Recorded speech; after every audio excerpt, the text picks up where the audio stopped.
नमस्कार दोस्तों, स्वागत है आपका इस कार्यक्रम में। भागवत जी तो बार बार आते हैं, प्रवचन देने के लिए आते हैं। वैसे तो घृणा के सौदागर हैं, नफरत के सौदागर हैं। और उनकी विश्व हिंदू परिषद हो या उनके बजरंग दल हो, इनका काम क्या है? कत्लेआम करना, और क्या करना है? दंगे फसाद करना। जो संभल में हुआ वो भी वही है, जो ज्ञानवापी का हो रहा है वो भी वही है, जो मथुरा में हो रहा है वो भी वही है। मकसद क्या है कि पूरे के पूरे देश में हिंदू ईसाई करवाने के बाद मणिपुर में अब हिंदू मुसलमान कराना है और लार्ज स्केल पे दंगे करवा लो भैया जी, और क्या हो सकता है। ऊपर से प्रवचन देते रहो, और प्रवचन भी ऐसे कि हमें कहना चाहिए हमारे पास पहले विविधता थी, हम पहले एक थे, अब हम दो हो गए हैं।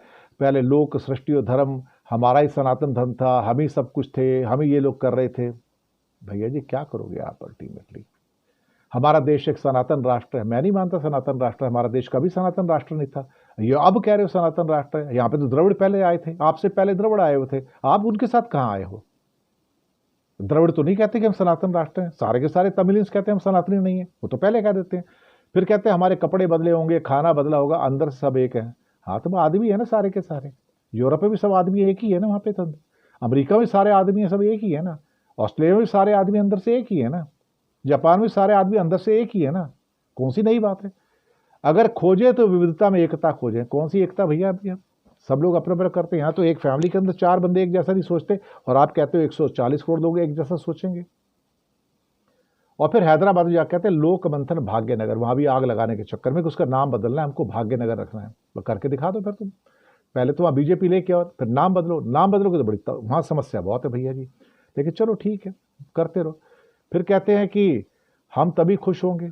लेकिन इनके जितने भी पुरखे थे ना, बीजेपी और आरएसएस वालों की, 1200 साल तक गुलामी रही, और अंग्रेज भी आए, और उससे पहले मुगल भी आए, और खिलजी वगैरह भी आए। तो इनके कायर लोग थे ना पहले के पहले सारे वंशज, जो जिले इलाही कहकर उनके सामने झुकते थे। अल्टीमेटली उनकी फौज तो इंडियन थी ना, अंग्रेजों की फौज भी तो इंडियन ही थी ना। तो स्वाभिमान किसकी बात करते हैं? स्वाभिमान उस समय चंद्रशेखर आजाद का था, गांधी का था, पटेल का था, भगत सिंह का था, राजगुरु का था, सुखदेव का था, लाला लाजपत राय का था।